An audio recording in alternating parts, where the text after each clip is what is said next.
What's good up? looking, dude. You got a Well, shout my out. my eye, I had surgery last week on my eye, and so it's like bloodshot red. So it does not look very good. I'll tell you You that. should get an eye patch. I like Yeah. DT and just An rub eye it. patch would be pretty good. Levi, All you want me to come on here, even with the eye? right. What do you think? No, it's up to you. Okay, I'm gonna let him in. Do do do do do do. Should be playing. I gotta play some jams on here because but if I play jams like regular jams, then Zoom actually distorts it and kicks it off. So I know there's a way to figure that out. All right. Well, welcome everyone. Welcome. Let me see. I should have. Okay. Let's go. Let's hit some mute buttons. I should have had one of my team members in here to regulate. Yeah. Well, make me co-host. Regulate. I didn't make you. Okay. If everybody doesn't mind to just go on mute real quick, and then we'll have plenty of options for questions. What's up, Roger? You look nice and warm. Elizabeth, good to see you. Jared, good to see you. Gidget, good to see you. iPhone, good to see you. John, good to see you. Sanjay, good to see you. Let me see here. Okay, yeah. If everybody, I didn't mute everybody. I should have muted everybody automatically. So, but I'm trusting in you. So let's try to check your phones, check your computers, go on mute just so we can cut down on background noise. We'll definitely open it up for questions, and there will be plenty of time to do that. So we just wanted to jump on here. Let me see. I'm trying to figure out my settings here. Maybe I might just have to do it. All right, we'll figure it out. Either way, we'll be good to go. But anyways, welcome everyone. Welcome to our informal Q&A and learning about living in Dallas, or buying your first home or your next home or whatever the case may be. We'll just kind of open this up. I'm going to kick it off here, and it'll be kind of like I said, informal freestyle. We'll talk about a few things. I'm going to ask Brian. I've got Brian McCauley, our mortgage partner, who we've worked with over the last 4 years, side by side, has been a huge advocate for us and a great partner. I mean, it's just amazing what him and his team can do. And so he's here to help with any questions or concerns on the mortgage side. I know mortgage rates have been a topic of discussion over the last couple of years now, quite a bit. We thought we were going to get some relief this year, so we'll talk about that a little bit. And then I've got my business partner Travis Plumb on here. He's off camera. He had eye surgery recently. It's about time because he's just always had trouble seeing things my way, and so we finally got that fixed, I believe. Now we just got to get his hearing surgery for his wife. Right? So got to get his. Exactly, because she definitely doesn't listen. She definitely doesn't listen. I meant your ears, not hers. Uh, So, all right. So we'll talk about a few things, and then open it up to some questions. And if there's anything we can help you out with, I'm happy to do so. And just where you at? Let me know in the chat, by the way, if you don't mind. Oh, we got iPhone says hi. Maria says hi. Sanji says, "Am I serving virtual coffee?" No, I know I could have an espresso shot right now. This is the one thing that Travis doesn't believe, how I can literally drink an espresso shot and go straight to bed. No problems. Yeah, So I would be up all night. he can't drink after 10 a.m. or else he's for him. So yeah, no, yeah, virtual cup of coffee, and I'm down though. I do have some Hutchins banana pudding in the fridge though, that right after this I will probably partake in that. It's amazing. But let me know in the chat if you don't mind. Let me know in the chat where everybody's from. I'm just curious if we got some locals, we got some out of towners in there. Let's see. Oh, Sonji's in Dallas. Okay. Burning, California. Well, Roger, we hope all is safe and well. Amy's from LA. Let's see. Oh, Maria and Prosper. We got some locals. Dallas. Okay. Jared, a current renter. Thanks for sharing. Rochelle in LA, Illinois, Allen, Texas, Toronto, Canada, 51st state. All right. All right. Tariq said it. Uh, and Lakewood, Colorado. Okay, cool. Huachuca City. Never heard of that one before. Huachuca City, Arizona, Nashville, Tennessee, Dallas, and Utah. Okay, cool. So we got a mixed bag of tricks here. So pretty cool to see you all. Okay.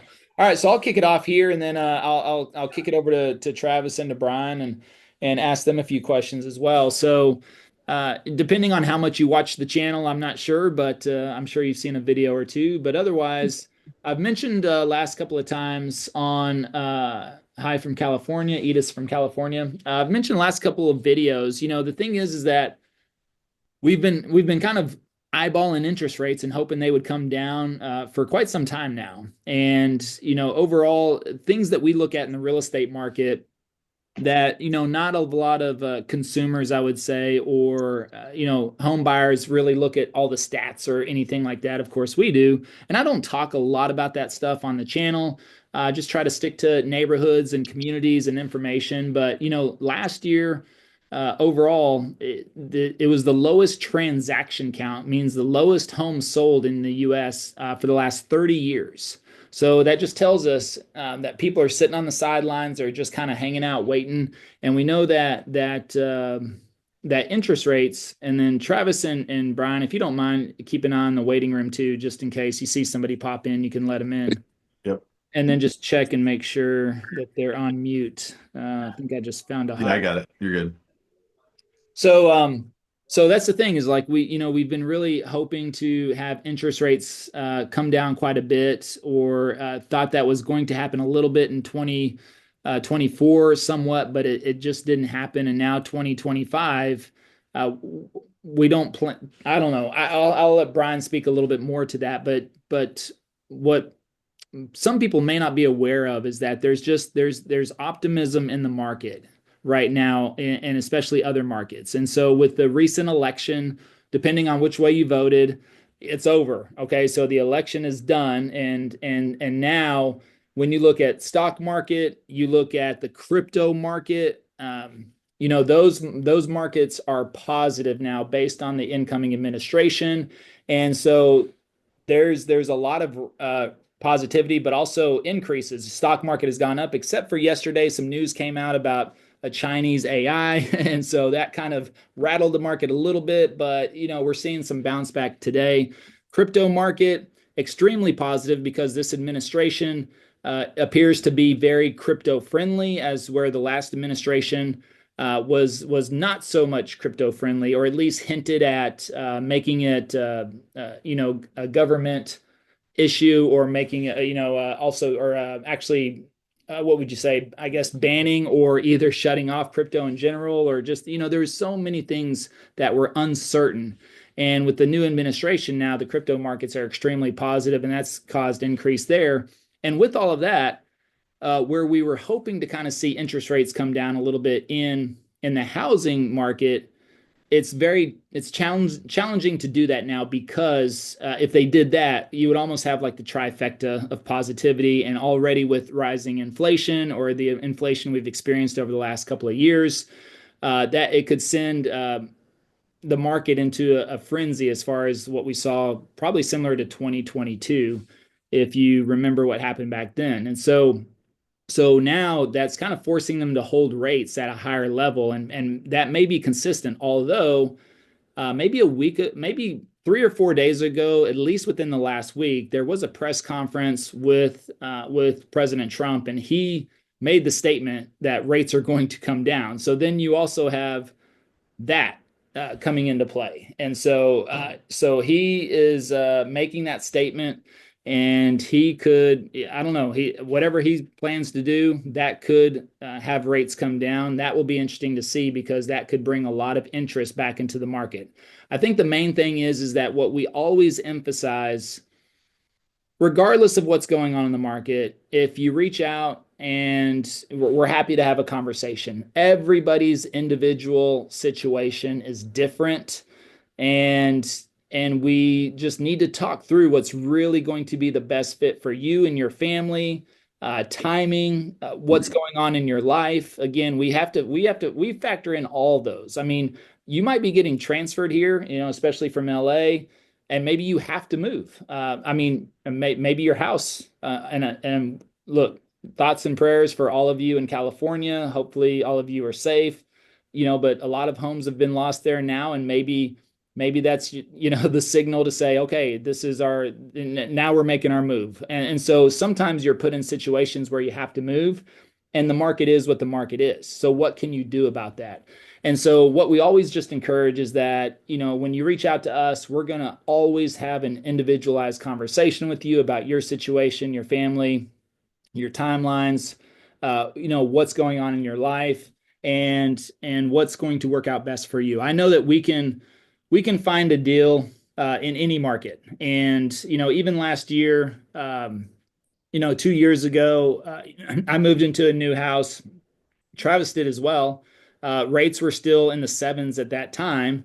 We did rate buy downs on that, and we'll be coming up on that. And we're going to be almost in the same position. Probably it just depends. But if they are able to come back down, I'll evaluate whether refinancing at that time or not is going to be the best for us. But, overall, we'll look at that situation. So that's just kind of the sense of what's going to happen. Again, with the way the market is, the positivity in the stock market, the crypto market, that would indicate that rates that rates may stay steady or stay pretty, where they're at for the rest of the year. And the Fed came out and said, I believe they said they're not going to do any cuts coming up. So if they change positions on that, I don't know. Or if Trump gets involved and forces them to change positions, I don't know. That could. So right now we're just kind of planning for steady Eddie. But the thing about that too is that they're also predicting that this is going to be a very stable market for the year. So if rates do stay the same, or even if they come down, let's say they drop back into the mid sixes or even low sixes, I don't think that's going to bring a flood of people back into the market. It'll definitely get people interested again. But overall, we could still see some home price increases here in the Dallas area, depending on the area. North Dallas, there's so much development happening in this area. Everyone, I mean, it's really crazy. I mean, they are almost building micro cities throughout this whole area. I mean, it's crazy what they're going to be building. So I just think that this is they're predicting, recent articles are saying Dallas is going to be the number one real estate market for 2025. And so the growth isn't really letting up here. And something I've also emphasized is that we can just keep growing out. We're not landlocked. We're not waterlocked. We're not surrounded by mountains or oceans. We have a few lakes, but we end up just building around the lakes. So we'll keep expanding out. And I think that also kind of helps keep pricing somewhat in check a little bit, because people, I mean, you can literally drive an extra 5 or 10 minutes outside of town, or even Frisco, or drive up, a little bit north of Frisco and get in those communities. And that could knock 50 or 75 or $100,000 off the price of a home. And just depending on if you're working from home, remotely working, whatever the case may be, that's very reasonable for a lot of people. Frisco is really kind of becoming the new hub of Dallas as well. All the development that's happening around there, which keeps it very popular, and it's a area that's still growing, but staying very steady in pricing right now. We're not seeing big drops or crashes or things like that. Actually, recently, I think the year-over-year increase, even for December, was right around 3%. So pretty steady and consistent. I want to turn it over to Brian real quick. And Brian, from a mortgage standpoint, anything I missed or anything you want to add in there as far as what you're seeing for 2025? Yeah, thanks. Good evening, everybody. Appreciate the opportunity. Thank you guys for giving time tonight. My name is Brian McCauley. I work for Cross Country Mortgage. I'm a branch manager here in Dallas, born and raised in Dallas. Been in the mortgage business, fixing to start my 21st year. First job directly out of college. It's all I know when it comes to work. So I've seen a lot of markets, the subprime crash, the comeback, Dallas on the boom, and everything kind of in between. So thankful to be partners with these guys. You know, Dallas is a great market, regardless. We'll talk about that later. But nothing you really missed. I think we'll take it case by case with questions, help everybody that we can. I know everybody's probably gonna have questions about rates and guidelines, all this fun stuff, but we'll answer what we can tonight. And obviously, if we can't, you know their information, you can reach out to them. We can do some follow up later on this week. But just happy to be here, and we'll help as many people as we can tonight. Yeah, and go ahead. If you want to, if you're shy and you don't want to speak up, throw some questions in the chat. If you are not too shy and you want to raise your hand, there's a react button down below on the Zoom. It has a little heart and a react button. It should allow you to raise your hand, and then you can ask your question directly if you want. But that's what we just wanted to hold this informally to see if there's anything, any questions we could answer for you. Travis, let me ask you this. Our phone's been ringing quite a bit for the Yeah. new year, and we've got a lot of active clients we work with. In those conversations, like, what are you seeing despite the market, interest rates, everything else? What's some of the reasons people are telling you why they're looking at Dallas or why they're Yeah. looking to make the move? Yeah, well, I mean, it's like you said, I mean, it's different for everybody, right? I mean, we have people coming from all over the world. We have people from California, New York. We've helped people from Dubai. We've helped people from all over the world, and they're all coming here for different reasons. But I'll tell you this, man, I mean, and Brian, I'm kind of curious on your thoughts, but the market has definitely seems like it's picking back up again. Like I'm starting to see houses sell really fast. I mean, there was a house that was almost 2 million bucks here and it's sold in the same exact day. And there's another one, and it's just odd to see the higher price homes selling so quickly, right? And obviously the lower price ones, the 300s, 400s, 500s, if they're in really good areas, I mean, those homes are selling really fast as well. But the reasons why people come here, man, a lot of them is for work. And a lot of it is people just want to move to Texas. I mean, like there's a couple who's here right now. I was showing them houses earlier today, and they're from the Seattle area, and they just wanted to move to a completely different space. I mean, they own their own businesses. I actually introduced them to Brian and Jason, I think tonight, but they own their own businesses, and they just want to move to Texas. I mean, they literally decided about 3 or 4 weeks ago that they wanted a change to get out of whatever it is that they were going through over there, and they wanted to move to Texas, and their friends are coming as well, and they're coming in 2 weeks, and they're all going to move together. So that was like a really cool situation because they're all friends. There's two groups of them, and they're all moving here just because they want to. And then of course we have people in the tech space that are relocating into the Frisco area. And if you're looking to buy right now or you're not, as these interest rates are kind of staying steady, like everyone keeps wanting to talk about rates. Like obviously Brian, he can get into that, but the most important thing to me is if you are in the market to buy, is that we're getting extremely good deals right now on properties, whereas a year ago when there were multiple offer situations, and I tell people this all the time, is we don't have to move fast, we don't have to rush. Like a lot of these homes, it's unlikely that they're just gonna sell out from underneath you like they did a year and a half ago or 2 years ago. But at the same time, if you strike at the correct time when you're putting in offers, when you're looking at the days on the market, you're talking to these listing agents, and you put the offer in at the right time, a lot of times you can get a really good deal. And we're not talking about 500 bucks off or 1,000 bucks off. I'm negotiating tens of thousands of dollars off of these homes. And when the rates are lower and people want a little bit lower rate, and I understand that, like that would be really great, but you start losing your power to negotiate. And if you're on the buy side, like that's what we want to do, and you would want to do as the buyer is negotiate the best deal that you possibly can. And so as the rates are kind of hovering, the houses are sitting on the market, then these deals are happening left and right. And a lot of people, Levi, don't even understand that on new construction, it's so important to work with a professional even on new construction, because those homes you can get into overbuilding, getting overpriced. There's no representation there from the actual builder legally to you as the buyer. And so you want to make sure that you're represented and that you don't get yourself into a situation that you can't get out of. Because we actually, and the reason I say that is because we had a client that didn't reach out to us. Like I think he got under contract in like May of last year. His house is going to be built in like 3 or 4 months, and he's talking about not even going through with it because he paid so much money to the builder, and they got him to put 50 grand down plus 50% of the $125,000 that he's putting into upgrades. And like a lot of this stuff can be negotiated, right? You can negotiate the earnest money that you're putting down into the homes. You can negotiate the discount on the home. You can negotiate the closing cost. And a lot of these builders, they'll sit there and say, "Hey, look, we're going to give you, $15,000 in closing costs, or they're going to give you a $20,000 discount." But that's not always the case, right? They may give you a 30 or $40,000 discount on the house, right? So right now is just a great time to negotiate good deals. You don't want to go into the marketplace with lower interest rates and multiple offers where you're having to bid, 50 to $100,000 over. But that's what I'm seeing right now. Every single person that we work with, I mean, we're getting big, big, big discounts on homes.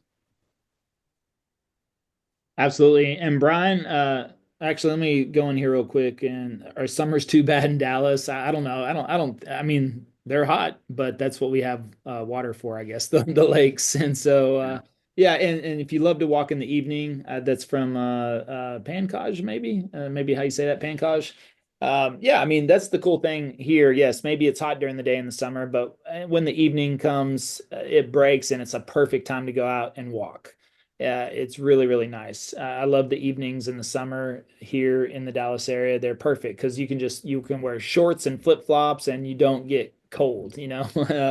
California, you always got to have a little jacket with you because as soon as that sun drops, it's like, oh my goodness. At least for me as a Texan, it gets a little too cold at night. But let me go over to Sanji. Is it Sanji? And then Brian, I want you to. I'll come back to you and talk about negotiating some of those deals on pricing. Is it Sanji? Is that how you say it? Yeah, that's exactly how you say it. You guys have the best channel to like really help us see Dallas, clear is crystal clear. And so now that I'm here from Nebraska, the housing, the way you buy houses here is completely different. Micro cities is for real the truth. And I want to connect with you guys because I'm ready to buy.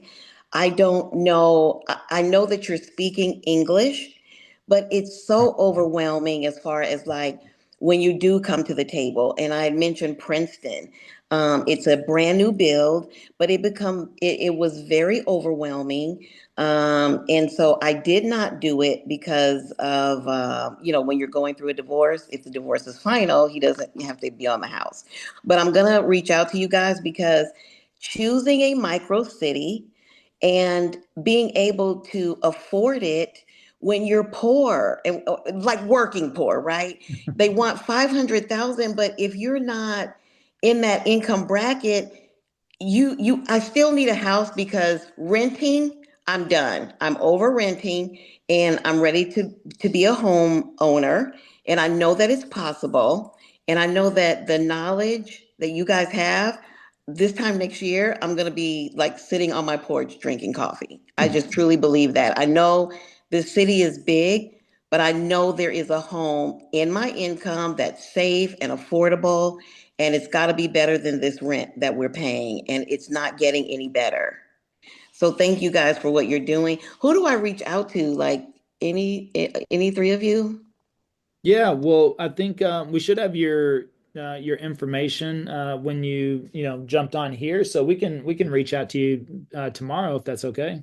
Please do. Yes. Hey, Sanji, I'm gonna just text you my cell phone number. Do you know how to check your chat? Yeah. Like Yeah. right now. Yeah, like on your Uh-huh. Zoom meeting. Yeah, I'll Yep. just text you my personal cell phone and just text me, and then we'll connect tomorrow or something whenever you got time. Wonderful. Thank I y'all so really much. appreciate that. That really means a lot to us. Like, I mean, Levi. puts in so much energy, so much effort out there filming on the front lines. And, me and Brian, we handle everything on the other side. We've helped, I think we've helped almost 500 people total I'm not shocked at all because in the 3 or 4 years. channel, So yeah, it's honest, it's dead on. So I'm not surprised at all. Okay, I'm really excited. appreciate that. Thanks, Sandra. Yeah. I sent you my cell phone. Please I text me. We'll got be it. able to connect. Okay. That's awesome. No, I don't think she has an income of 500K. I think she was looking at a house of 500K. So somebody's like, "Oh my God, she's rich." Well, I don't know. Maybe I don't know. Hey, maybe she is. Hey, Maybe she does have an income of. never know. I'm a minimalist, so I'm not trying to spend it all. Yeah. No, I think she's looking for a home in the five. Anyway, so okay, so let me see. Anything advice to people who bought at the height of the market, 4% on a 500K, and now the home is worth 80K less. Sam, so great question, Sam. So again, advice to people who bought at the height of the market, and now the home is worth 80K less. I mean, that is I would say, I don't know your exact situation. I wouldn't ask you to disclose that here. Of course, we could always have a private conversation after the fact, but it just depends on, do you have to sell right now? If you don't have to sell right now, then, I would say technically your home is not worth that. I mean, unless you're trying to pull out a home equity loan or something like that. But if you're not planning to move in the next year or two, Is it innovation? what's that? No. Oh, sorry. Hold on. Yeah, we I got a gotta hot maybe mic. mute somebody.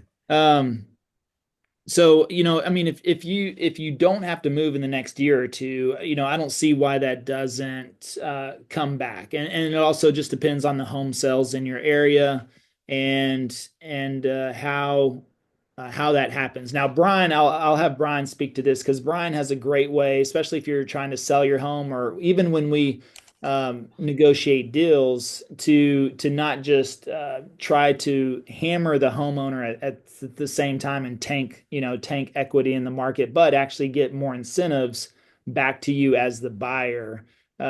Is there anything you want to share on that, Brian, as far as maybe that they can do without, I guess we don't want to get too complicated. We want to keep speaking English, but of course, as far as not going in here and trying to ask for 100K off and maybe asking for some closing costs or things like that. I would say, I mean, anybody in that situation, the best thing to do is just reach out to us directly. There's probably 3 or 4 different strategies we can help you with, short term and long term. I just want to know more about the situation with the specific person. Financial, do they want to rent it? Do they have to sell it? To your point, like what's the trend? We got to diagnose and prescribe, and everybody's life is different in their scenario. So it's specific to Sam stuff. Just reach out to us. It's not the first time. There's plenty of options. We just got to make it specific to you. That's the other component too, is like everybody, and I get it, you guys are just regular human beings and you don't live in our world and you don't see our stuff all the time. So all you see is interest rate and payment, and there's a freak out effect. But the truth of the matter is, to Travis and Levi's points, there is a lot of opportunity. A little bit of higher interest rate cools off the market a tad. Now, there are places in Dallas that are still cold. There are places that are super hot that have 10 offers on one house, and then some are in the middle. Higher interest rates are not necessarily a bad thing, you guys, only because, it cools it down enough to where buyers get an opportunity to maximize and get a deal. I think the biggest thing I would say is, like, a person that's watching this that doesn't know what that means, the deal, all these things, is there's a bunch of different ways to buy the house. And you can buy it with money off the roof, and you can get money for closing costs, and you can buy the interest rate down, and you can get repair concessions for, like, upgrading the house, and you can get bonus bucks for extra payment. And so think of all this like a game show, and it's like bonus bucks.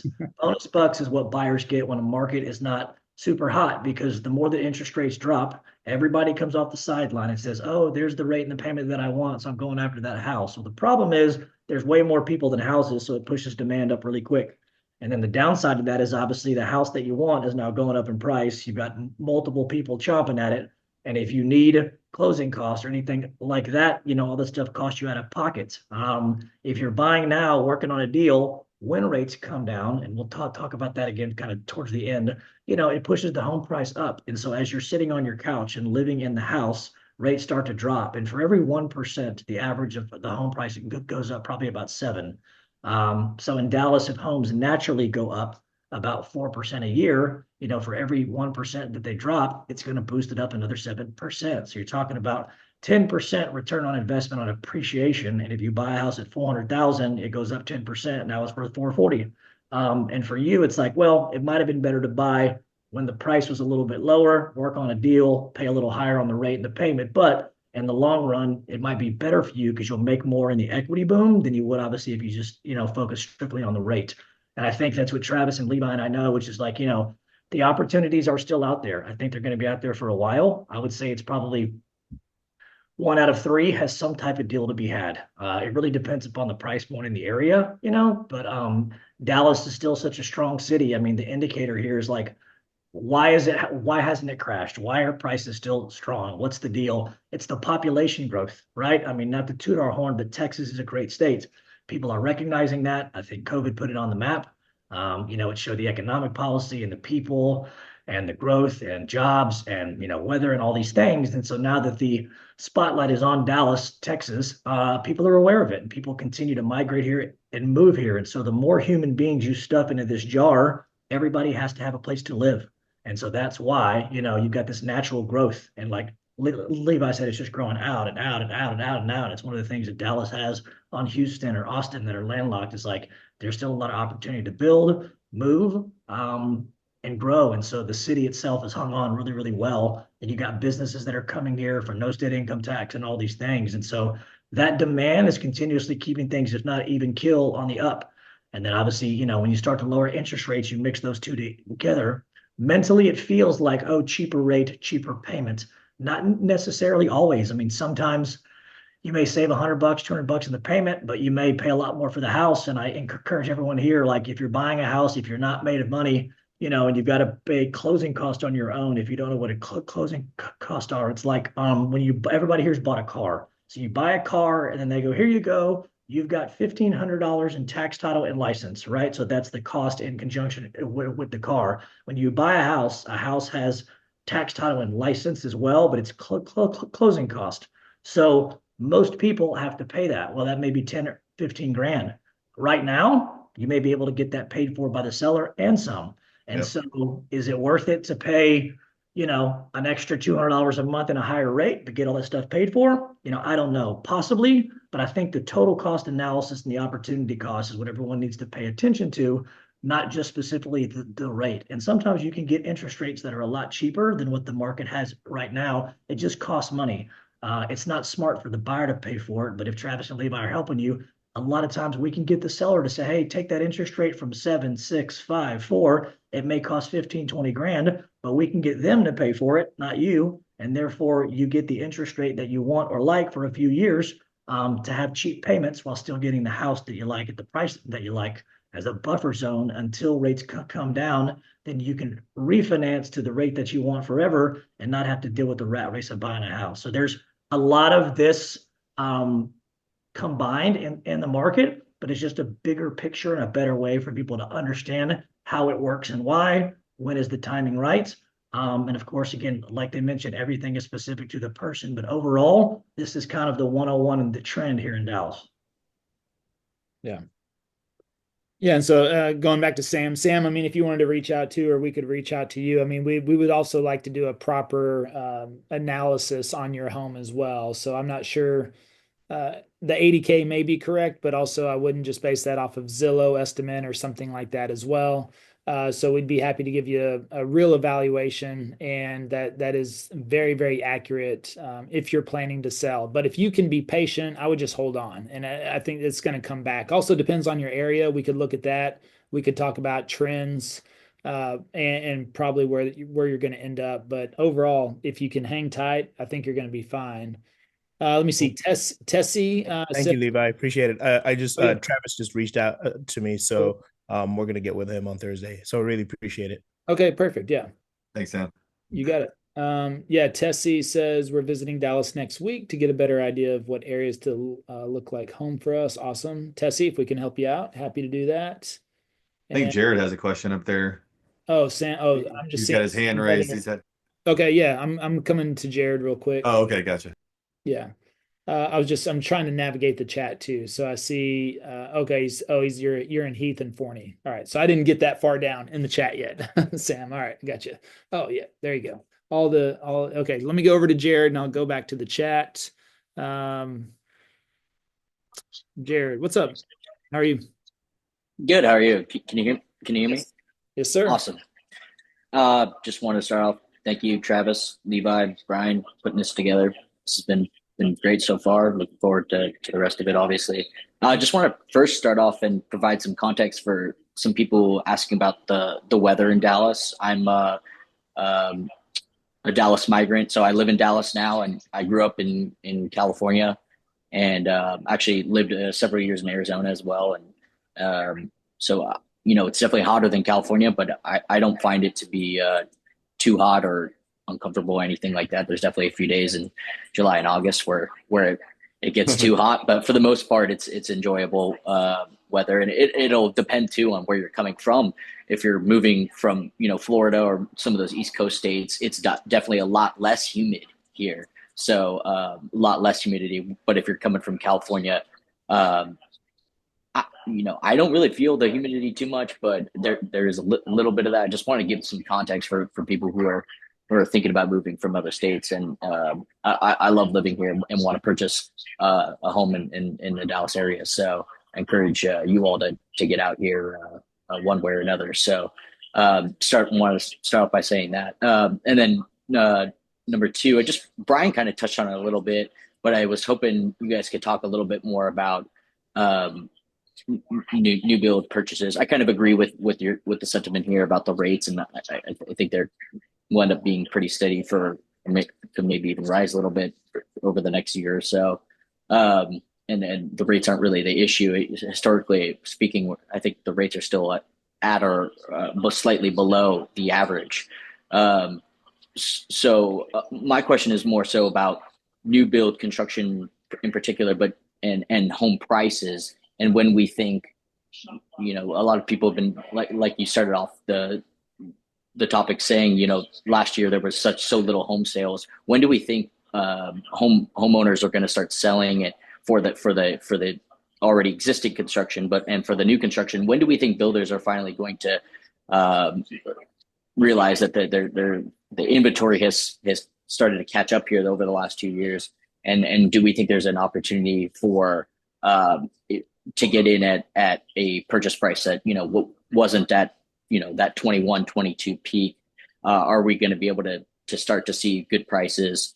And then I do have a second part to that question, but if you could touch on that first, that'd be great. Thank you. Sure. Yeah. Yeah. I mean, Travis, you want to jump in?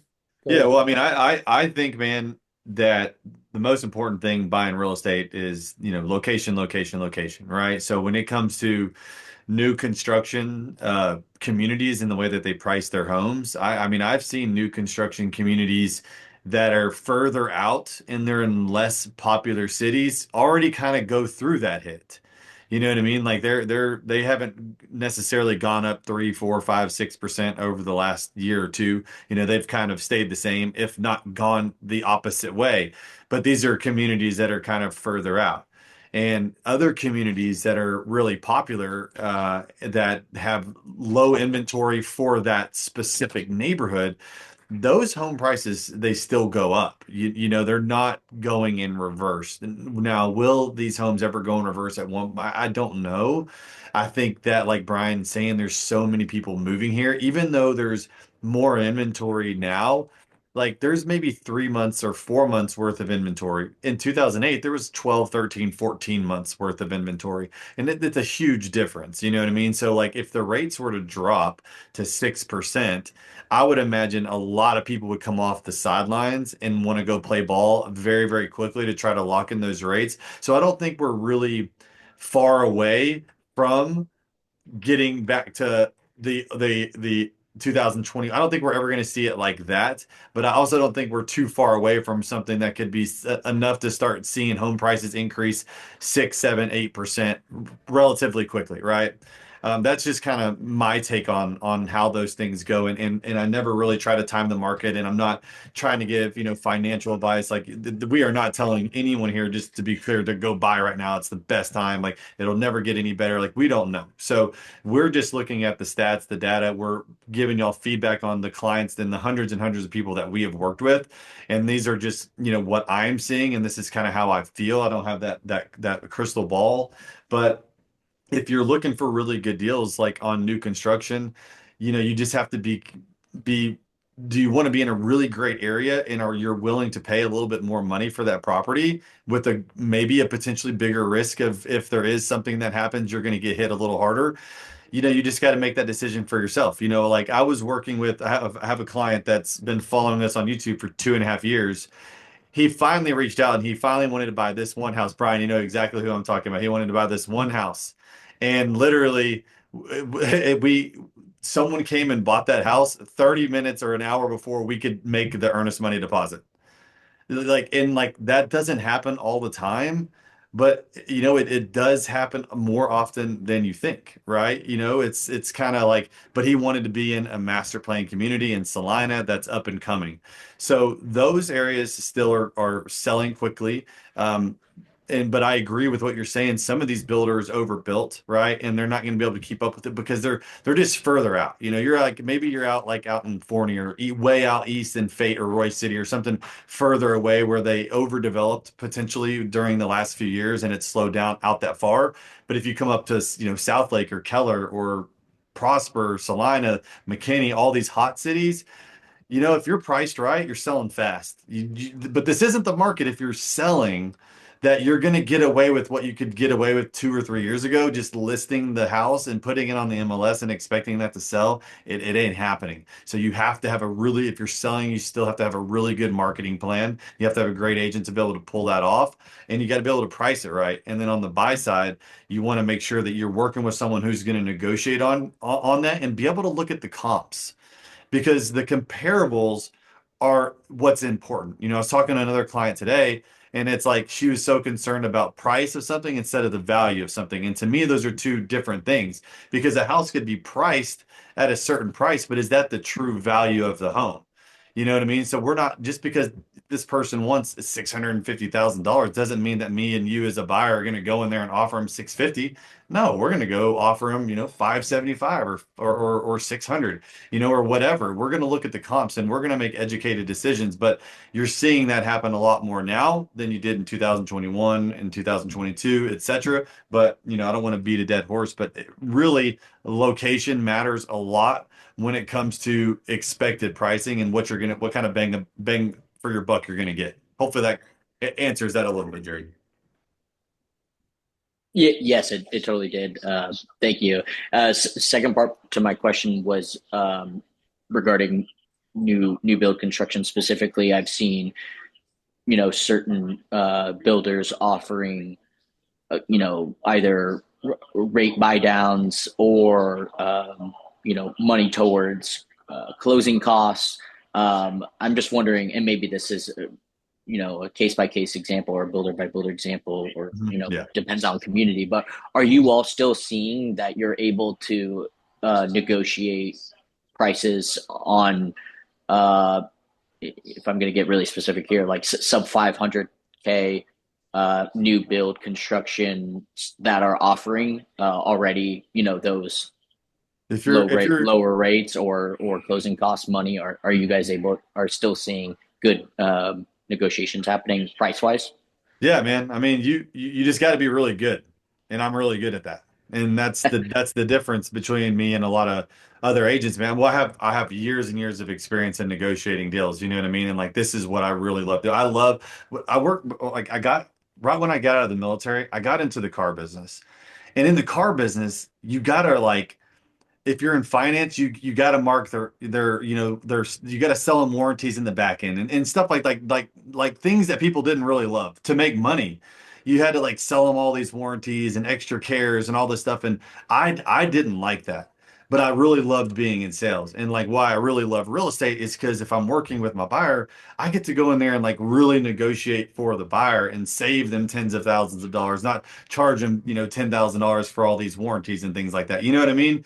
So I enjoy going and negotiating the deals, man. It's like the funnest part of my job. One of the funnest parts of my job is negotiating the deal. But, relationships matter a lot too, man. And if we have relationships with builders, which we have, you see how many new construction properties we film. Like we have some great relationships and we've done so many deals. We know a lot of these guys and gals, and that helps with negotiations a lot as well.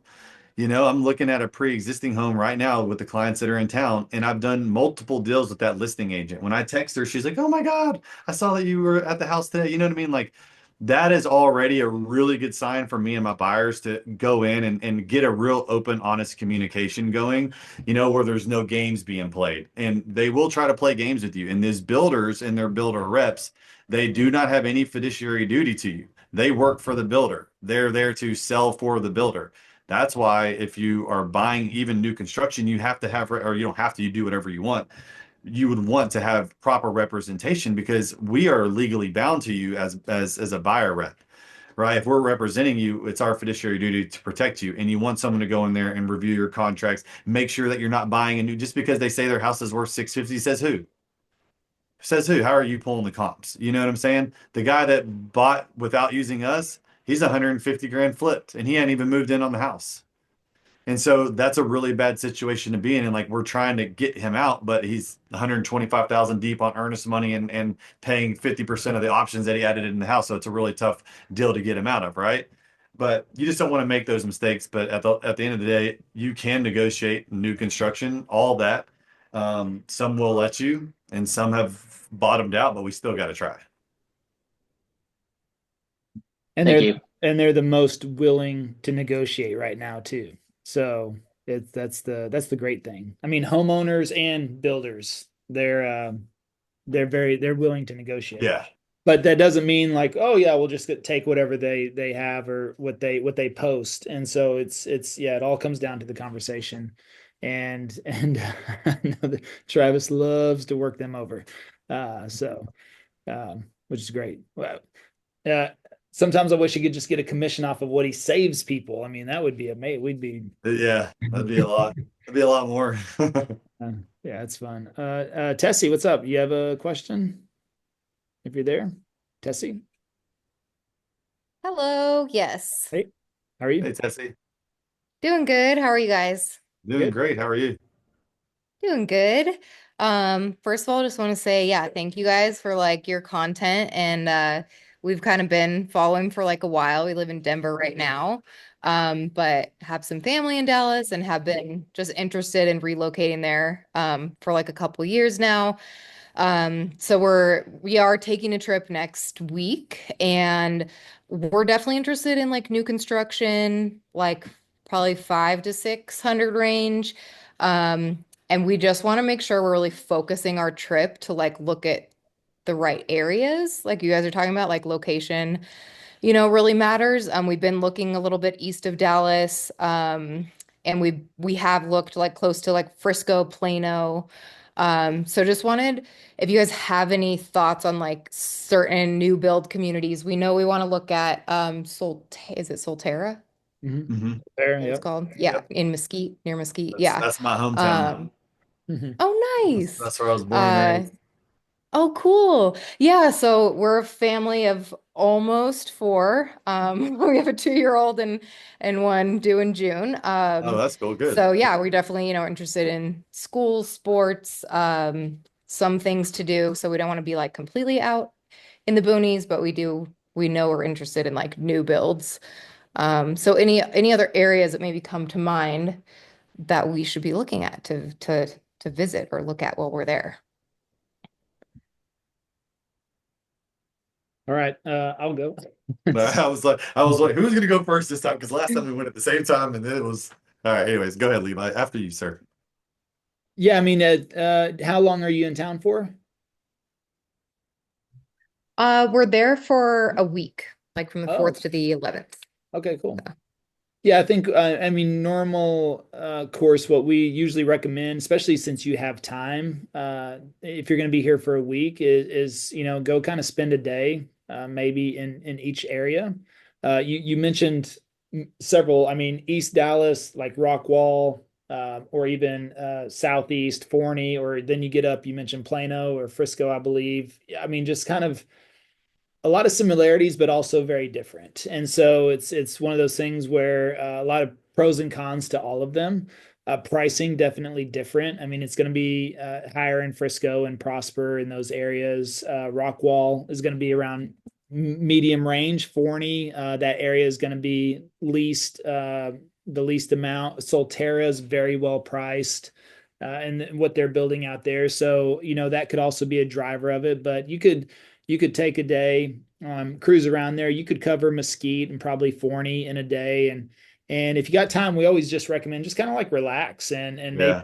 maybe go out, go have brunch, go have lunch, drive around, if you want to drive through a couple of the communities, you could do that as well. But maybe drive around the towns, the downtown area, check out some shops, have some lunch, have dinner, just kind of hang out for a day or two, and then go up to Rockwaller, then spend a day up in Frisco and just kind of cruise around and just try to get a feel for it since you have that time. Now, if somebody comes in just for a weekend, you got to kind of crunch a lot of that into the first day or so. So it just really depends. But if you're able to relax a little bit, I think that's the best way. Try to narrow it down to two or three main spots. And if you do have Mesquite or Rockwall and Frisco, um, it's a great way to just go spend a day in each of those, and then say, okay, at least narrow it down to two or maybe even one. You might eliminate something altogether and say, okay, let's spend the next couple of days now in Frisco and go through a couple of different communities in Frisco. Or maybe we like Rockwall, we're closer to the lake area, and we could go that route. So that would be a recommendation. Or you hit the ground running and you're like, hey, we're going to be there on Monday, can we go in Solterra and check it out? And we're always happy to meet up as well and do that on top of it. But usually if you spend a little time with the family on your own the first couple of days just cruising around, it's just a great way to kind of soak it all in, and that way it doesn't, you don't feel like you have to cram in, because that's really, if you just start going into a community and go straight into a house, and then it's easy to kind of get caught up in that and not really understand everything that's going around. So we always just say, hey, go out, experience the town, the areas, the communities first, and then maybe just eliminate one altogether. That would be a recommendation, and then give us a heads up too, and then we can always set up something or meet you somewhere as well, and kind of go from there. Okay. Yeah. Thank you so much. That's super helpful as far as even kind of strategizing the trip, because that's where I think we were trying to like plan things out, and it was going to be a little more like crammed and try to like find the right, like just housing communities to go look at. But the surrounding area and the community itself, and the coffee shops and all that is really important, and the feel of it. So I like that approach. And Yeah, that's helpful. hey, Tessie, I don't think, have we had a chance to connect, me and you? Yeah, I think we've done a call. Me and my husband's name is Bruce. Okay, okay. Yeah, you look Yeah, super familiar. That's what I was thinking. yeah. Okay. I think Okay, we've talked good. before. Yeah. Yeah, okay, good. Okay, yeah. So have you I don't think Margaret has you coming in town with us. Did you book the coming into town email by chance? No. No, okay. Well, I'm gonna send that to you, because what we'll do is, like, for 3 or 4 days before you come into town on your trip, we'll build your whole itinerary and everything. We can line up all the new construction communities and the price points, and just make sure that when y'all are here, we can have all your appointments booked and all that good stuff, and just make sure you have a easy trip. That way you're not overwhelmed. Okay. Yeah, that would be awesome. I think like Send I that to booked a you. call with you today, I think on for Friday of this week. Oh, yeah, Um, Margaret actually just texted me and said that you booked a call, so that's hilarious. Okay, gotcha.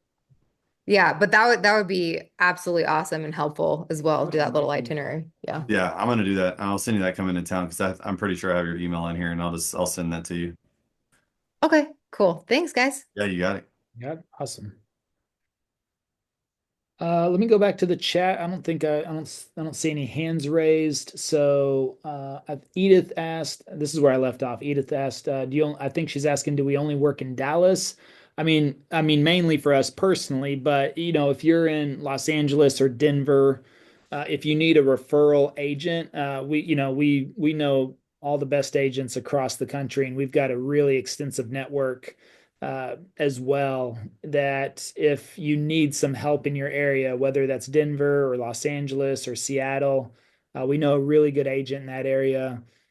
So if you want to get advice on your home or thinking about selling or, transition or something like that, we can always connect you. So if that helps out, Edith, I'm assuming that's why you would ask that question. But other than that, yeah, personally, we just focus on the Dallas market, Fort Worth, I mean, surrounding suburbs, of course, as well. So we can help you out. Tosh, maybe Tosh. Excuse me, Levi. Yes. This is Edith speaking. Okay. The raising hand thing, it didn't work, so I have to interrupt you a little bit. So, okay, we're going to move from California perhaps this year because my son is moving to Texas. And I want to know because Texas is so hot and it's so cold. Okay, so how's the electricity and the natural gas? Is it going to be very expensive? Gas is not expensive at all. No. Electricity, I don't think it is. I mean, it's These newer deregulated. ones.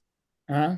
I was saying, yeah, I mean, these, especially in these newer homes, man, I mean, these Yeah. bills are A lot of these new construction homes are very energy efficient. Also, there's websites where you can just plug in your address and you'll get a quote from 20 or 30 different electricity providers, and you can pick it by the kilowatt or whatever.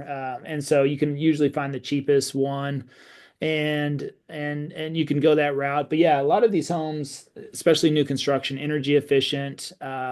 I think that running the heater in the winter time is more expensive than the AC in the summertime, and we don't have too many cold days. I mean, last week was like weird. We had some very cold nights, but it was already 65 degrees today. I mean, literally 2 days ago it was yeah. 30, yeah, 30.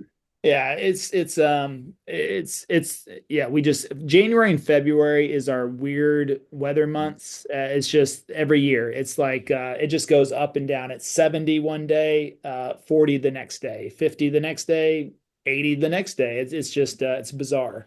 And I don't think it's that bad. Natural gas is not very expensive. Most of these homes are built with gas stoves, and I have a electric fireplace. I mean, that thing, especially now, I love turning that thing on at 5 in the morning, and it'll pretty much run all day, and it really warms up the house. And so I guess that's energy efficient itself, but it's I don't have a high gas bill from that, so I think you'll be fine on Okay. bills. Now, in Plano, do they have new construction homes? Not a lot. No, No. yeah, not like the communities you find out north of there or east of there. So it just depends. It'll be little pockets. It's not going to be big communities. Maybe a lot of it's like individual new construction, or a lot of like little townhomes that they put, maybe they clear a block or something. So it just depends. I mean, we could, talk with you and your son as well to see what you're looking specifically in Plano. But yeah, the new construction is a lot more limited there. It's usually someone might tear down a home, and then build a individual new construction home or something. But communities, not too many. Okay, I have another question. Sorry about that. Is it prevalent for the homeowner install a solar roof? Oh, solar panel, excuse me. Is it what was that? Is there a lot of people because Texas has a lot of tornado, and is it prevalent for the homeowner to put up a solar panel on the roof?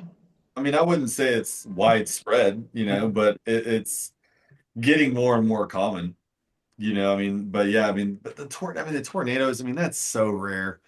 I've lived here my whole life, and I've seen one from afar, and it was very small. So I mean, that's not a big thing. And hail, like we had, hail in our neighborhood, and the people with solar, they didn't even have to get their solar panels replaced, and I see everyone getting their roofs replaced around here. So I don't know. I mean, I don't know how they make those panels, but they seem durable. And in certain communities, you'll see them a lot more than other communities, but they're definitely scattered, and it depends on if you think that's a good investment or not. I mean, if you're going to stay in a house for 30 years, maybe it is.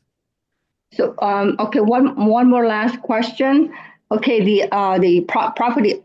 I know that Texas does not have state tax, but they're gonna get us on the property tax. Is that correct? Everyone's got to get their slice of our pie, apparently. Okay. There's yeah, I mean, property tax just depends. Plano's less than a lot of the other areas. Yeah. And you can also, you can homestead the house. And so what that does is if you buy a $500,000 house, the homestead immediately knocks off 100,000. And so that means they would only tax on as if it was worth 400,000. But then even from there, you can do some additional things to help out on taxes. There's companies that like will protest your taxes as well. It's usually for a very small fee. I think that's worth it. Is on top of it, like there's law firms that'll just take a flat fee or something, and they can usually knock down that assessed value as well. So there's very different things. If you're over 65, if you're disabled, there's also ways to reduce taxes on there. But yeah, otherwise it's gotten better. This last year they finally did one of the biggest tax cuts to property taxes that they've ever done, and Governor Abbott has talked about doing more. So we'll see. Okay. All right. Thank you. Thank you. Great questions. Yep. Let me see. I'm going to go back to the chat. Tash or Tosh says, I feel like I'm so behind. I want to move in the next 6 months. Okay. And just found you all on YouTube last week. Okay. No problem. There's a lot of videos you can catch up on. Let's see. Which area would you suggest best for investment purpose for the price up to 400K?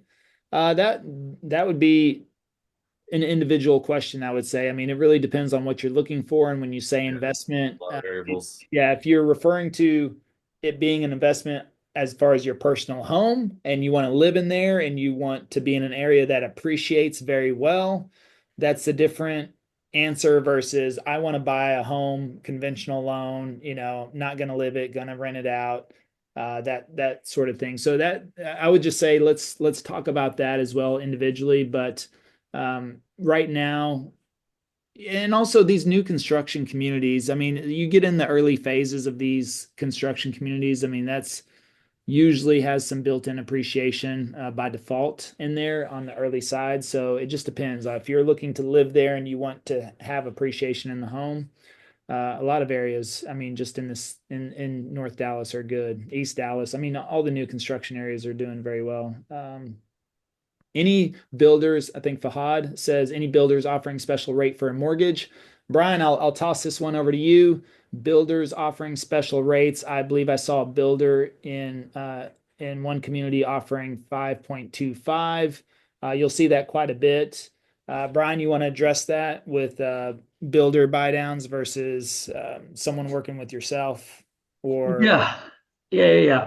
So I'll do a selfish plug here. My social media handles and my YouTube channel is Dallas Mortgage Man. You guys can go follow all that. And the reason I say that is because you guys have a lot of questions about home loan stuff. And these guys inspired me to do my own channel just to really give the everyday person kind of the inside track on all these loan programs and closing costs and new construction and how do I break my lease and how long can I lock a rate and all these wonderful things that nobody cares about until they buy a house. But then you get very inquisitive and you start asking and you want to know exactly what it is. So Dallas Mortgage Man, obviously you can reach out to me as well. Full circle on this. So to Jared's point, to the question about the interest rate buy downs, even to Edith about, there's no state income tax, but property taxes. So let me take the new construction interest rate thing on first. There's a video in there that I do talking about new construction lender incentives, right? How does it happen? Why is it that this builder can offer this and Wells Fargo or myself can't? So It's just a structure and a style of how they do it. All that means is when they pitch an interest rate, say, hey, like we can get interest rates down to 5.25. Anyone can do the same thing. It's just how they pitch it. The question is, where does the money come from in order for them to do it? So they pitch it because they want the consumer to get big eyes and go, wait a second, my bank gave me 6.99, and this builder's company, mortgage company, going to give me 5.25. Clearly, I'm going to go over here. Well, it's not the case. There's a lot of piled in incentives that come from the builder. Sometimes they come from the lender. Sometimes a combination of both. But it's all just mixed and match on the back end. Somebody has to pay for it, and normally it's the consumer. In one way, shape, fashion, or form. You just aren't able to see it that well because it's kind of in the dark. And so that YouTube video that I have talks about it's either in the price of the house, it's either in the interest rate. So they jack up the interest rate, make a bunch of money on the back end, turn around and give it to you as an incentive, or they use that money and they buy the interest rate down temporarily for a year or two, which isn't a bad deal. You guys just have to know exactly like where it's coming from and why. There's not always a special deal. It's just a lack of knowledge, but that's the way that the builders pitch it to get you in there. Now, again, it's not necessarily a bad deal. A lot of people can do the exact same thing, but you just want to know how to peel the layers back on that to figure out exactly, okay, well, if it was really that good of a deal, everybody would buy new construction. Every loan officer would go work for the mortgage company that had the 5.25 because no one would buy from the people that have the 6.99. So there's variables and incentive packing in there. It's just a matter of how it's structured, and that video talks a little bit more about it. To Jared's point earlier about new construction, I mean, I don't think prices are going to go backwards. To Travis's point, I think they kind of already have. It depends upon the specifics. I mean, if you're out in nowhere in a brand new community that's, still trying to build out the community and the commercial and CVS and all this stuff, maybe, but most of the stuff that's attached to a city is probably not going to go backwards much. I would even say, like, if you find a place you're not happy with it, what would it need to be for you to do it? And if it's 5% off, 10% off, make the offer now. There's a funny little thing that goes around in my industry that we talk about last year. We call it the great refinance boom of October and November because rates dropped like 0.75%. And I mean, my phone was ringing off the hook. We got like 10 refis locked, 10 new purchase contracts. I mean, like that. So I say all of that to say, like, it might feel like we have 2 months of inventory, 3 months of inventory, but the demand here and based on where rates are at, it won't take much to drop it and go boom. Like I tell everybody, imagine if you woke up tomorrow and the news said something had happened and interest rates went to 5.99 overnight. How long will we all have to get a house? About 2 weeks, 3 weeks. After that, it'd be gone, right? So you have to remember sometimes it's better to consider the alternative and what it will do to the market when it happens. And that's why we laugh about, rates dropped 0.25% for 4 weeks last year. And it was like, whoosh. So if it does it for 6 months, what's that going to do to the price? Edith's point. So for the non-Texas people, the money component for you guys, there's no state income tax. The property taxes are higher. Remember two things. People don't mind paying higher property taxes because you can trail the taxes, meaning that money goes into the things that we can trace and trail, and we like it. It goes to pay for schools and parks and cities and police officers. It keeps us safe, and we're okay paying that. So that way our communities are safe and we get the good return on the investment next time we go to sell because people will pay the same premium for the place that we paid a premium for. When you have state income tax, it goes to nowhere. But if you are in California, I believe the state income tax is 7.25. So if you make 200 grand, you're going to pay the state almost $15,000 in state income tax. You'll save more than that when it comes to paying property tax in Texas. Remember, property taxes are tax deductible. You can deduct up to $10,000 of the property taxes as well. So you get money back on your money for that. You don't get that on state income tax. So there are things to understand as you're buying a house. And again, this is complex stuff that I do, but at the same time, I show everybody like it's more than just an interest rate. It's a big puzzle and a picture. And I want to show everybody, hey, this is what I would do if it was my life, me buying a house and why. And all of a sudden these light bulbs start to go off and it makes more sense. And so as a team, collectively, we try to educate everybody on how do the rate buy downs work? What's the difference in property and state income tax? Should I buy now or later? Should I take the money off the price of the house or should I pay for closing costs and buy the rate down? And all these things together collectively put you in a position to win. But there are a lot of things like that out there The YouTube channel will give more context to probably questions that you guys have, but there's things about, I saw somebody earlier was like, hey, how far along should I get a pre-approval? My lease is up in August. We have a program that you can break your lease for free. People don't know that. So it's just all about discovery, education, consultation. But no question's a bad question. Stuff about the new construction, you can ask the guys, ask me directly, or check out the channel. It's just making sure that you guys have as much good information as possible before you make that decision. And I'll give a shameless plug to Brian. The reason that we still work with him after 4 years is because he's never let us down. So, Brian, 100%. Don't jinx me. I'm human. I'll miss a ground ball at some point, but hopefully. Okay, well, I don't believe that, but yeah, I mean, he's just, whatever he says is going to happen with that loan is going to happen. If he needs to get creative, he gets creative. If he needs to work, some magic with somebody, he'll work the magic. And can a builder's lender offer a better rate than Brian? Sometimes, but we've also experienced the most problems. Yeah. And if it is better, I will tell you, go there. Go do it, right? We want what's best for you. And sometimes I'm not best, but you get referred to me based off of trust. So if it's the best deal, sure. If it's the cheapest, probably not. But also, especially with builders, lenders, they're not relationship based. They don't really care a ton about the person. They're transaction based, and they're waiting for the next person to pull up on the lot and get the incentives, especially if you're a relocation person. That's another video. You have to be upfront and clear about what's going on with your job. Are you remote? Are you relocating? If you're self-employed, you got to get all kinds of CPA letters and blah, blah, blah. And so these people either don't know this or don't care. And to Levi's point, it can put people in a really tough position. So doing all this work up front is the right thing to do always, but especially with the new construction, because they won't ask the questions and the risk is higher because you have time, right? If you're buying a house now, it's as is, you're going to close in a month. So the chances of things changing are minimal. If you're buying a house and building from the ground up 6 to 9 months, rates change, debts change, job change, economy change here and there. So you almost got to pre-qualify yourself a few times and do everything up front, but especially if you're a relo, the mortgage business is very invasive. The regulation is a lot. And so I tell everybody, I hate it as much as you guys do too, but I'm here to protect. And if you're not asking all these questions and setting everybody up for success and showing them how to save money and make and what the best overall decision specifically financially is, they're not doing it right, because how it starts is indicative of how it will end. And you want to make sure you have that good feeling, not that, which sometimes you can get with those builders. Yeah. And of course, we always allow you to make that decision. We just recommend have the conversation with Brian, have a conversation with the builder lender if you want, have a conversation with the third lender if you wish, and see what's going to be the best fit for you. I just know that our experience with Brian has always been great and the same and consistent, and we know what's going to happen. So it's we like that. Let me see here. Let's see. How is the investment property market in DFW? I'm just trying to catch up. I'm a lot of messages behind here. Investment property, yeah, depends. I mean, depends on what you're trying to do. Rentals, cash flow, multifamily. I mean, there's a lot of moving parts to that. Short-term rentals. So I would say it's a little bit of a loaded question. Always happy to talk about that. I think it's definitely individualized, especially with what you're looking for in your goals.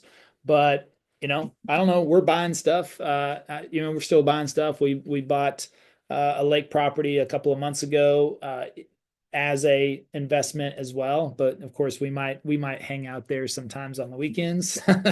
But and then there's other things. Just looking at other properties and all kinds of stuff. I mean, Dallas is poised to be the top market for 2025, which that just means there's going to be a lot of moving parts, and a lot of that's based on relocation, corporations moving here as well. What was there? It's slipping my mind, but another big company poised to make a move here to the Dallas area. I mean, they're just the corporations are moving in droves over here. So let me see. Maria says Dallas is a hot spot. Let me see if there's any other questions. And I remind everybody, the secret in real estate is not wait and buy. It's buy and wait. Everybody always tries to time it accordingly. The people that make the most money, it's a buy and hold. Are there smidgens of places where you get a better deal? Yes, but in a place like Dallas, where it's constantly going up, I've got five properties. I've owned them all for 2 to 7 years. I've made a lot of money on them, but you buy them and you hold them. And just like the stock market, historically over time, it's an appreciating asset. Sometimes 3% a year, sometimes 7, sometimes 10. It's very rare outside of the subprime crash that home values have gone backwards.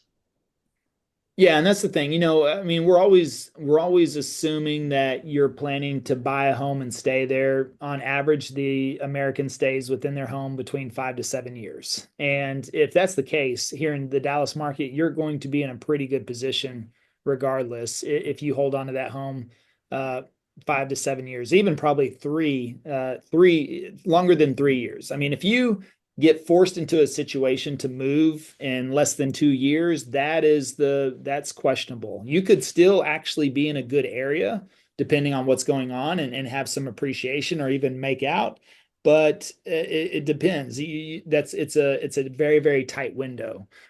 So ideally, when somebody's buying a primary residence, statistically, we're just assuming that you plan to stick there for 5 to 7 years, and we will look at that as well. But overall, yeah, very, very good here in this marketplace. How is traffic? Yeah, traffic. I mean, it sucks, especially during rush hour. But I have lived in Chicago. I've lived in New York, and traffic is 10 times worse in New York and Chicago. Had an ex-wife from Seattle. Traffic in Seattle, especially when you get on all those little narrow thing. I mean, it's terrible. Been in LA before. Pretty bad. So yeah, I mean, you take it with a grain of salt. I think if you avoid major rush hour, it's really not that bad. Yeah, Yeah, ain't that bad at all. really that bad. And even in rush hour, you can stay moving mostly. It's not like LA or Chicago where I would sit sometimes in one spot for 40 minutes. I just don't experience that unless there's some crazy, crazy crash. But other than that, it stays pretty movable. Let me see. Yeah, I love the 3-digit heat. I do too. I like it. Let me see. Okay, Jazz says, "Hey, watched all your videos. Looking to buy as well. Is there a website to see where all the communities without HOAs are?" Yeah, Jazz, we can touch base on that. I can set that up. Mhm. We can do that. I'll put my link in the chat if you want to book on there. Who asked that? Jas, Jas. Oh, okay, yeah. Or Jace. Maybe it's Jace. Could be Jace or Jas. I visited Dallas last year but it wasn't really what I expected. I was there for a week, basically did all the search. Okay, well, that's unfortunate. Let me see. You gotta go to the right spots. Let me see. Are there any first-time homebuyer programs that would reduce the down payment costs? Brian, you want to take that one? Yeah, there's a lot of down payment assistance programs. They're really specific for the county and the city, but the meat and potatoes of that is for anyone's a first-time home buyer. If you make below a certain amount of money and you're buying below a certain price point in a house, the city would give you a grant anywhere from 3 to 5% to cover the down payment and the closing cost. There are some down payment assistance programs that have no income restriction. Most of them are probably anywhere from, if you have 1 to 4 people in the house, like, number of humans that live there, it's probably 100 grand. 5 to 10 is probably like 130. And then the limits vary depending upon if it's Dallas or Collin, but they range probably, 375 to 475. There's a really good one called T-Shack. But you can Google any of them in the city. It'll give you the income parameters, the limit parameters, and then really it's a grant. So instead of putting the money down and paying the cost, they'll give it to you for free. There are some catches. Some of them are forgivable and non-forgivable. All that means is if you pay the property off or refinance it within 3 years, you have to pay it back. Some of them require that, some of them don't. There are pros and cons on each, but there's a lot of opportunities out there for sure. If you want to know more, reach out to me or the guys and let us know what city specific, and we'll let you know exactly what the down payment options are and the restrictions on income and property limits. Okay, let me see here. I'm just going to kind of run through this. I want to wrap this up. So let me see any other direct questions. Jace was talking about positioning of the rooms. I mean, yeah, floor plans we can always take a look at. There's options, I think, that will fit what you're looking for. Tosh says schools are great. Noah, I think Brian mentioned this. How far along should we start the process looking at our current lease in August? Brian does offer a break your lease program. If you don't want to wait till then, if you want to wait till then, that's fine. But it doesn't hurt to have a conversation now, Noah. So we'd be happy to chat with you and we can kind of set things in motion and get prepared for August, no problem. Or if you want to get out sooner, then we can help you out with that too. Aaron says, how do I set up a call? I think, Travis, you said you put your link in there. So Aaron Yeah, I Chan. did. I sent it to him also privately, so he just has to Okay. check his messages. And Roger, I answered your question, sir. I'll 450,000. Let me retext that for you. Okay. Omar says, how far in advance of closing of a house can you be pre-approved for a mortgage with a guaranteed rate? Brian? Great question. You can't guarantee a rate. So there's two things that rates have to be tied to: a specific property and a time frame. So you have to have a property address, and the time frame on interest rate locks are in 15-day increments: 15, 30, 45, 60, 75, 90. The further out you lock, the worse the rate, because they have to hedge against the rate going up or down. The closer, obviously, the better the deal. But you have to have a property under contract to secure a rate. And then depending upon how long your closing period is for, that's where you decide if you need a 15, 30, 45, etc. Awesome. Any advantages for first-time buyers? We just covered that. And sounds like from this conversation, great deals are available, but why can I not see those deals? To me, everything looks expensive. Yeah, hey, that's a reasonable statement. Again, that's why I think a individual conversation is always great. You know, again, we that's why we like to get to know you personally. Clearly not on a Zoom with a bunch of people. We don't want to ask personal questions like that, but you know, we can help navigate that. And we know where some of those deals are hiding, and some of them are hiding a little bit, but then also again, relationships that we have off market, and then also opportunities out there. There's a if there's a will, there's a way. I'll just say that. Let me see. Okay, this is a lot. So I'm gonna let me see. What if I get? What if I want to get a pool in a house or an apartment? What if I want to get a pool in a house or an apartment? Sure. Okay. Yes. Answer is yes. You can get a pool. Um, yeah, I'm not sure what the question there is, but yes, you can get a pool. What about the builders themselves? I'm not sure what that references. All those cities are amazing. Frisco for the kids with Universal Kids Studio coming. Yeah, Universal Kids theme park coming soon. Yep. Okay, Travis got that in there. Very nice. Travis or Brian, did y'all see any other questions? I'm just trying to scan through here. No, not really. I mean, I was talking to Roger about the price on Richardson Homes. Um, no, I think it's pretty good, man. I think that wraps it up. Yeah, Tosh says, do we, yeah, we can Cover connect property you. tax. Yeah, Oh, for sorry, go ahead.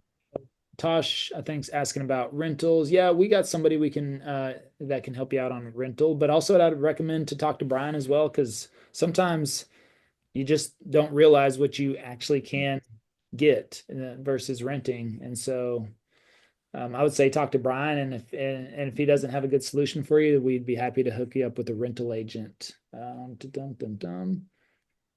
Yeah, so hi, it's Tash. It's for me it's not about affordability. It's more so I don't want to lock myself into a mortgage right now when I've never even visited Texas, so I don't know if I'm gonna like it. So Yep. it's that for me. Like I've never even been there. I'm just like on a whim planning to move there. And so I don't want to put down roots right away. Yep. I, No, I I mean kind of that's want to temporarily rent there and, determine if it's the spot for me before actually buying. yeah, just hit us up. Yeah, I mean that makes sense. Totally makes sense. And we can talk about Yeah. that on the phone too. You know what I Yeah. mean? A lot of people and buying's not right for everybody as well, so I mean we can talk about all sorts of different options and things you probably haven't maybe not thought of or could learn and see if it all makes sense. But yeah, we'll definitely if you book on my calendar, Tosh, I'd love to connect with you, and you don't have to book with Brian. I'll talk to you first, and because if you're not going to buy, then no point in talking to Brian. But yeah, we'll connect first and then see what's up. Definitely. Uh, And JJ, I see your question. You can actually check the description of one of my videos. There should be an investor form.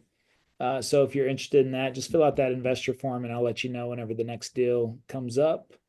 And let me see, what is the price of apartments in University Park? The most expensive apartments out there, I'll tell you that. Where are you at? I feel like I'm not seeing some of those. Yeah. Oh, Sonji says a mortgage payment. Yeah, pretty much. Oh, there you go. Let me see. Thank you so much for everything. Got to run. Okay, no problem. Thank you. Didn't realize property tax were tax deductible. Yeah, thanks for that information. Just made you thousands. There you go. Okay. All right, I'm playing catch up. All right, thank you for the invite. Thank you, thank you. I think that's it. Okay. Yeah, I think we're good on questions. I mean, otherwise, we got our contact information in there. We'll reach out to those of you that asked as well. And again, we just want to emphasize, we just want to have a conversation, really. I mean, if you have those questions, all real estate is very individualized, and these markets, Frisco is very different from Rockwall or Forney or downtown Dallas. They are their own little animals and they are their own micro cities. And there's even little micro cities and communities inside there. And all of that plays a role. So again, we just want to understand your goals, your motivations, what's right for you and your family, and timing and situation. All of that matters, and it plays into that quite a bit. So it's hard to answer some of these questions in generality, so to speak. But overall, Brian, thank you. I think we were able to give some good answers. Travis, thank you as well. Thank you all for joining us, and hopefully this was helpful. And yeah, just reach out. You have our information. It's on every YouTube video, or if you message us, I think some of you hit up Travis privately as well. We'll reach out probably tomorrow or so just to touch base and go from there. But that's all I've got. Brian, thank you. Travis, thank you. Everyone else, thank you. Travis. Thanks, everyone. Appreciate it. Have a good night. All right. See ya. Cheers. Thanks, guys. Thank you.